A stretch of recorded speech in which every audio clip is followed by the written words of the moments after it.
그러면 그 수양 딸인 그의 제자들이 예를 들면 3.1운동이라든지 그 이후의 활동에 대해서 좀 더 설명해 주실 수 있을까요? 그 이후로 여기 그 결론에 보면은 그 얘기가 나와요. 과연 그 충청도 여성 교육에 했던 그 인물들이 과연 어떻게 나갔는가. 예. 그 회고록에 자기가 이제 그 자서전에 썼던 내용이에요. 미국에서 그러니까 자서전에 엘리셔 썼던. 샤프가 미국에 그렇죠, 돌아가서 돌아갔을 때. 회고록에 적었던 내용이라는 말이죠. 네. 충청 지역 여성들은 가부장적인 억압구조 속에서 육체적인 해방감, 그 다음에 영적으로 거듭나는 변화를 체험하고, 그게 더 나가서 전도사, 교사, 전도부인, 의사, 간호사 등으로 사회적으로 가치 실현을 그런 해나가는 존재가 되어 왔던 거죠.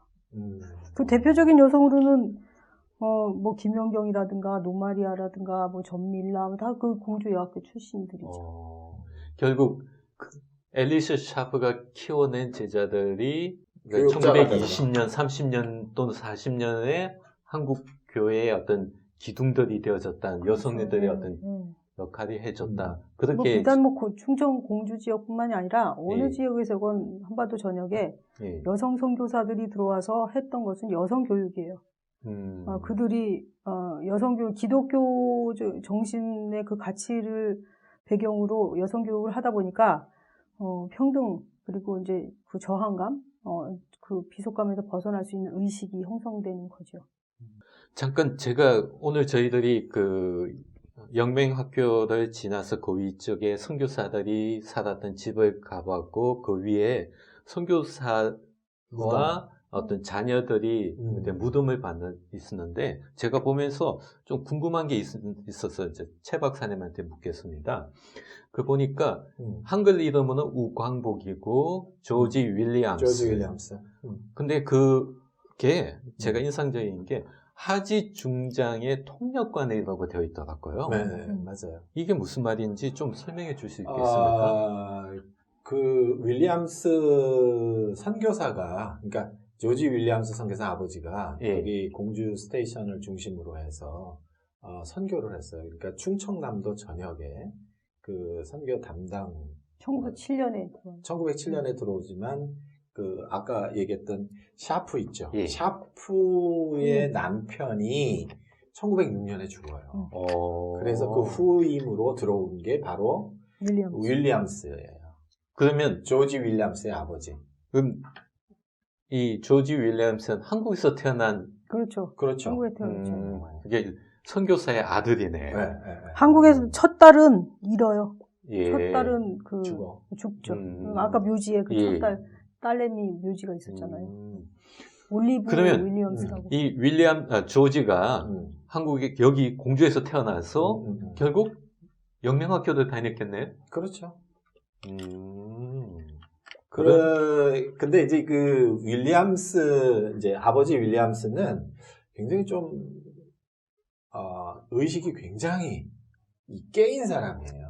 그래서 예를 들어서 이제 1919년 3월 3.1 운동이 일어나잖아요. 3.1 운동이 일어나고 난 다음에 그때 당시에는 이제 천안 지방이 새로 분립을 해요, 공주에서.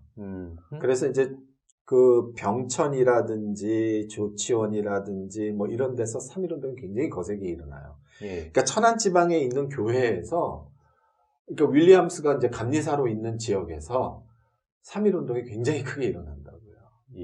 그러고 난 다음에 교회들이 다 문을 닫고 뭐 이러는데, 갑자기 1919년 12월부터 그 다음 해까지 사람들이 교회로 쏟아져 들어와요. 그러면 다른 사람 같으면 좋다고 그러잖아요. 근데 그때 딱 선교사 보고를 보니까 윌리엄스는 그거에 대해서 아주 냉철하게 표현을 했어요. 만약에 이렇게 밀려 들어오는 청년들에 대해서 기독교적인 복음을 가지고 제대로 선교하지 못한다면 우리는 감당할 수 없는 위기를 맞이할 것이다. 이게 딱 맞았어요. 그래가지고 22년, 23년 지나면서 교세가 팍 꼬꾸러져요.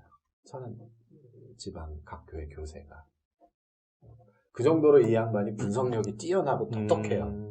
근데 아들 조지 윌리엄스도 그걸 이렇게 이어받은 것 같아요. 굉장히 똑똑했고, 그리고 뭐 영명에 다니면서 한글 이제 이 뭐라 그래?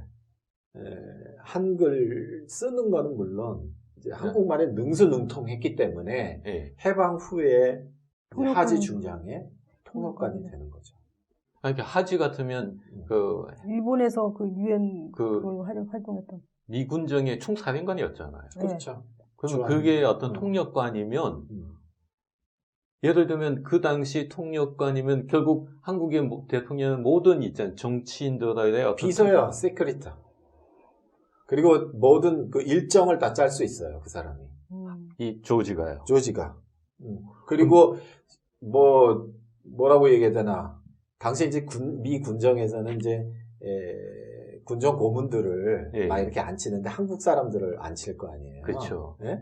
그럴 때 이 사람이 여러 사람들을 추천하죠. 하지 장군, 그렇죠. 이 양반이 그렇죠. 참 이쪽 농업 분야에선 이 양반이 참 제대로 할 겁니다. 통역에서는 이 양반이 제대로 할 겁니다. 그러면은 뭐 하지가 뭐 알아요. 다 오케이 하는 거죠. 그러면 한국 정부 수립에서 어떤 메이커라고 할 수 있을까요? 그렇죠. 영향력이 엄청난. 오, 대단한 분이네요. 그리고 저희들이 쭉 영명학교 있잖아요. 이제 정문 쪽으로 오는데 그 세 분의 동상이 있더라고요. 한 분은 유관순 있고 중앙에가 조병욱이라는데 조병욱이 영명 출신이죠. 여기서 학생이었나요? 예. 조병욱하고 유관순의 오빠 유우석은 그 목청군 지령리 같은 동네 앞집집 한 30-40m 거리에서 살았어요. 그래서 같이 이쪽으로 오게 되죠. 그렇구나. 그렇다면 제가 잘 모르는 부분인데 그럼 조지하고 조병하고 어떤 커넥션이 있나요? 너무 가깝죠. 이쪽은 선교사의 아들이고 이쪽은 한 지역의 그 교회 설립자 중에 아들이고 근데 이 사람들이 같이 영명에서 공부하는 거죠. 그러니까 조지 윌리엄스하고 조병옥은 선후배지간이에요. 굉장히 가까운 선후배지간.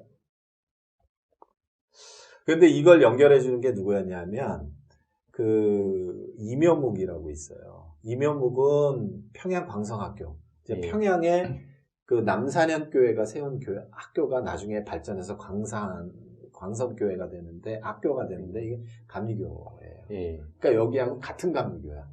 영명하고 그 광성교회 학교하고. 근데 이 사람이 이제 연희 전문 나와서 여기 교사로 오죠. 그러니까 이면묵이 하지의 또 특별 비서예요. 윌리엄스가 하지의 통역관이자 비서예요. 조지 윌리엄스는 이승만 대통령의 양아들이라고 하고, 또 여기 또 영명 출신이고, 그러니까 이제 윌리엄스가 추천을 하죠.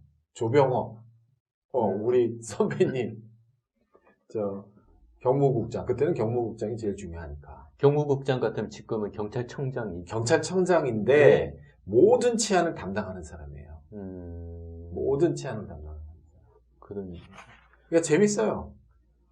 지령리교회 영명학교 출신.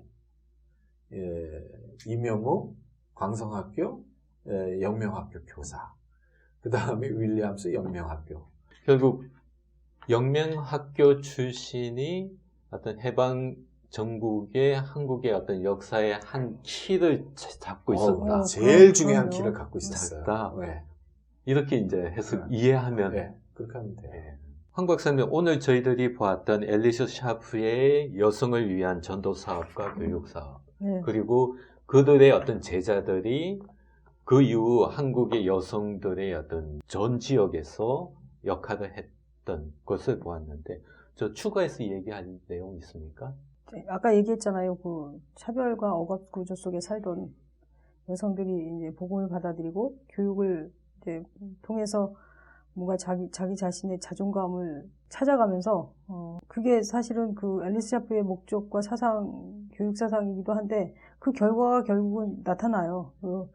처음에는 호라비 교회를 돌이켜보면은 나중에 13년, 그러니까 1903년에 호라비 4년에 호라비 교회에서 1913년에 교회가 이제 여성이 더 많아지고 또 여성을 위한 교육기관도 많아지고 하면서 그 목적으로 표방했던 그것이 어느 정도 성취돼가는, 예를 들면은 여성 차별적인 무지한 관습과 미신에서 진리로의 해방, 그리고 더 나아가 기독교 선교가 남성과의 관계 속에서 여성의 지위를 회복시키고 사회적 약자로서의 그 비속감을 탈피했다라는 그 목적에 어느 정도 도달했다라고 나중에 회고하면서 앨리스 샤프의 평가죠. 그렇죠. 자체 평가. 네. 그리고 이제 그 당시에 1939년에 은퇴를 하는데 그때 동아일보에서 보도도 그렇게 해요. 그 정도. 왜냐면 1900년에 들어와요. 1900년도에 내한에서 잠깐 그 남편을 잃고 2년 정도 갔다가 1939년에 은퇴하고. 그 40년 동안 그렇죠. 한국에서 거의 40년 동안을 하셨군요. 한국에서 여성들을 위한 복음 사업과 교육 사업을 했으니까 그런 속에서 교육을 받은 여성들은 많은 알겠습니다. 변화. 최 박사님, 오늘 저희들이 봤던 앨리스 샤프에서 추가해서 얘기할 내용이 있으면 난 잘 모르겠는데 어떻든 그 앨리스 샤프의 제자들이라고 해야 되나? 그런 사람들이 각 지역 아산도 그렇고 천안도 그렇고 목천도 그렇고 홍성도 그렇고 그쪽 지역에 다 들어가서 교육 사업을 다 해요. 그런데 3.1운동 때 이 사람들이 또 가만히 있질 않아. 그러니까 다 주도를 해요. 그래서 앨리스 샤프가 조선의 독립을 위해서 뭐를 했다 이런 건 없지만, 그러니까 굉장히 얘기해야 돼. 여성이 일단 깨우치니까 민족이 어떻게 가야 할지를 자기들이 아는 거지. 그렇죠. 그래서 제가 생각하기에는 앨리스 샤프의 한국 소녀들을 향한 사랑? 그 사랑이 아이들을 감동시켰고, 그 부모들을 감동시켰고, 그리스도교는 사랑이구나. 사랑 없이는 그냥 강압적인 교육에 의해서 되는 건 아니잖아요. 그래서 그 사랑의 마음이 여성들의 마음에 깊이 자리 잡지 않았나. 그런 생각이 듭니다. 예. 오늘 저희들은 앨리스 샤프라는 한 인간을 보았습니다. 그가 한국 교회에 향한, 특히 여성을 향한 교육 사업, 그리고 전도 사업이 한국 교회들, 한국 여성들을 어떻게 변화시켰는지를 우리는 알게 되었습니다. 한 아들의 미달로서 한국에서 40년 동안 그의 삶을 희생했지만 그로 인해서 한국 교회는 여성은 거듭난 하나의 인간으로서 존엄성을 회복되었고, 유교라는 가부장적인 사회 체제 안에서 인간의 존엄성뿐만 아니라 민족을 위한 3.1운동, 그 이후에 한국 독립을 위한 하나의 밑거름이 되어진 것을 우리가 알게 되었습니다. 마지막 인사를 나누시죠. 네, 감사합니다. 감사합니다.